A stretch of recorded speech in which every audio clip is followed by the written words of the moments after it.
The Family Life Kids Corner podcast is made possible by listeners like you. Hey, you're in my spot. What are you talking about? We don't have spots, Joel. Well, not officially, Travis, but I always sit here and you always sit there. I thought I'd change it up this morning. Well, unchange it. Fine. Sheesh. Happy? Yes, we can start up the Kids Corner now. Who's next on the list, Levi? Some girl calling herself Super Sam? Oh, this ought to be good. Hello? The guy up front said it was my turn for the interview? That's right. Have a seat. Yes, sir. Oh, here's my resume. All right. I guess we can have a look at this after the meeting. What do you know about our institution? You are a collection of superheroes who have taken it upon yourselves to combat crime, disaster, and evil wherever it can be found. You help the helpless, give to those in need, and protect the vulnerable. And maintain and uphold the laws and ordinances of the land, or lands if applicable, by ruling 1987 of the Superhero Accords. Well, you've got a good memory. I'll give you that. Thank you. It's not a superpower or anything like that. I just studied really, really hard. I really want this job. Yeah, I can tell. So if that's not your superpower, then what pray is? Oh, yeah. Well, you seem to have a lot of your bases covered on the crime and protection front, so I figured I could use my powers to be more of the provision side of things. Okay, so what do you do? I, make salami sandwiches appear? Excuse me? Whoa! How do you do that? The same way Hyperman runs faster than sound. It's a gift. Still, Okay, you can stop now. No, I can't. What do you mean? Once it starts, it keeps going. Ah! They're filling up the office! Make it stop! There's got to be some way to stop making sandwiches. Yeah, but it's so obscure. What is it? Hurry! I'm being buried alive! It only stops when someone turns on a radio. Do it!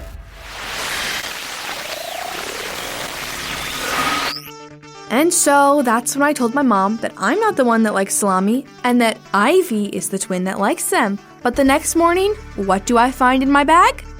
Salami. Salami! I tell you, Levi, grown-ups complain about kids not listening, but they're not much better. Hey kids, what's going on? Oh, Mr. Jacobs. Thank goodness.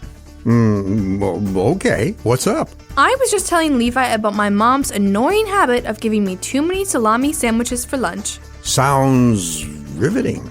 Oh, it was. I especially liked the part where she explained it a third time. Whatever. What's going on here? Not much. Just cleaning up from last night and getting ready for a presentation I'm giving at my church tomorrow. Presentation? Are you going on a missions trip or something? No, Levi. It's just a little speech about how today is All Saints' Day and how we can look up to the believers that have gone before us. All Saints? What's that? Saints? Oh, well, that's a word we use to describe anyone who has been set apart by God to do His special work. So, Christians? Yep, and those who followed God before He came and died on the cross for us. Neat. Hello, everyone. How's it going? Hi, Sam. We were just talking about saints and salami. Oh, something tells me I need some context to understand how those are connected. Nah. I was here from the beginning, and I don't know how we got here. Oh, okay. Well, if I'm not interrupting a long conversation, I was wondering if you could look this over for me, Lionel? Sure, let me see here. A job application. Yeah, I saw that the college had an opening for instructors, and I wanted to have someone capable to review my application before I submitted it at the office. So you're going to be a professor? Whoa, that's pretty different from doing deliveries. Yeah, well, I've got to get the job first, and it's not a professor. I'd be teaching aerobics. It's a little different. I'd be happy to look it over. Great, thanks. And while you do that, we can listen to... More stories about salami? No, the radio. Oh, good.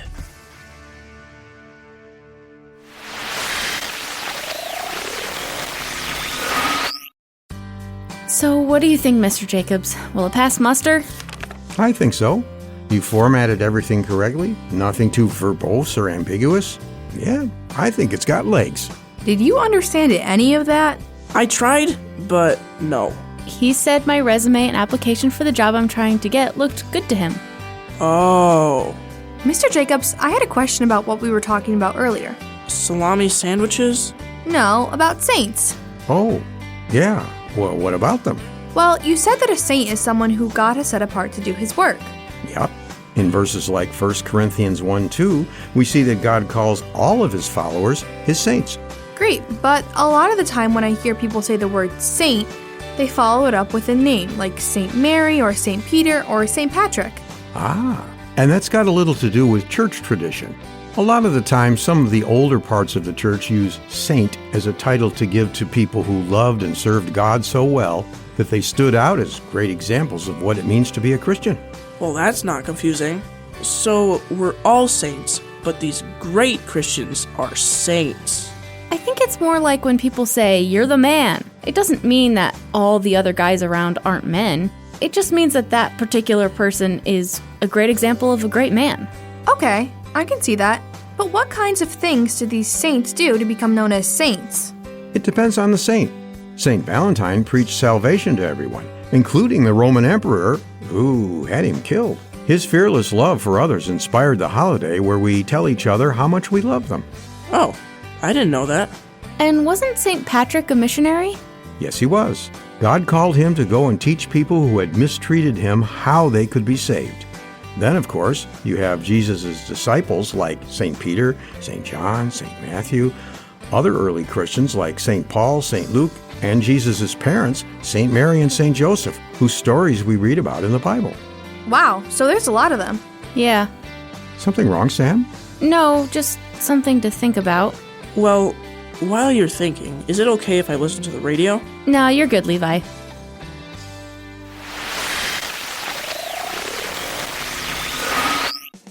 Still thinking, Sam? Oh, yeah. You've sure been thinking a long time. Is there something wrong? Not exactly, Sage. I was just thinking about my resume for this job I want. And then we've been talking about all of these great followers of Jesus that get honored with holidays and stuff, getting called saints. And I wonder what my resume would have to look like to become like them. Saint Samantha? Doesn't sound that great, does it, Levi? I think it has a nice ring to it. Yeah, what does the Bible say about it? Good question. And there are a few things that come to mind. The first of which is what Jesus said when his disciples started arguing over who was the greatest, which was something they fought about a lot. What did he say? In Matthew 20:25, Jesus said that to be someone who is considered great, you have to make yourself a servant. And a little earlier in chapter 18, he says that the greatest will make themselves humble, like a child. Oh, yeah. I remember those verses. And in Luke 14-something, Jesus tells us that those who make themselves out to be great will be humbled, and those who humble themselves, God will make great. That's right. Okay, so we just have to be humble. Not so fast, Levi. Mr. Jacobs said there's more. There's a couple more thoughts I had. The next being, we need to draw close to God.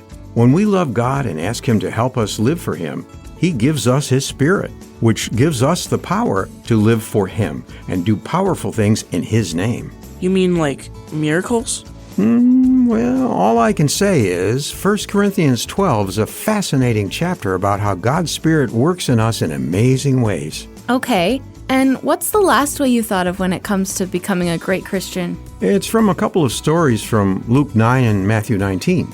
In these stories, we read about two men who had a choice. Jesus called them to follow Him, but one was waiting for his father to die so he could get an inheritance, and the other was already rich. And as far as we know, they decided to go with the money and property here on earth instead of following Jesus. So, to be a Christian, you have to give up everything? In a way, though I don't think God wants all of His children to be homeless and to have no money. I think His message is, we can't be so attached to the things of this world in a way that stops us from being what He tells us to do. It's not wrong to enjoy God's blessings. If anything gets in the way of following God's commands, we will miss out on even more blessings. But if we keep our eyes on Jesus and follow His leading, we can leave behind legacies of love, like St. Valentine, generosity and kindness, like St. Nicholas, forgiveness like St. Patrick, bravery like St. Joan of Arc. You get the picture? Yeah, thanks. I'll have to think about that some more, but what you're saying makes a lot of sense. Yeah, and I'll talk to my parents about the stuff that doesn't make sense to me. as usual. Always a wise choice. Well, I'd better get going. Have to hand this application in at the school office. All righty. I'll be praying for you. Thanks. How about you kids? You sticking around? Nah, I've got to head home and make sure my mom's making me a PB&J like I asked. All right. Want to turn off the radio on your way out? No problem.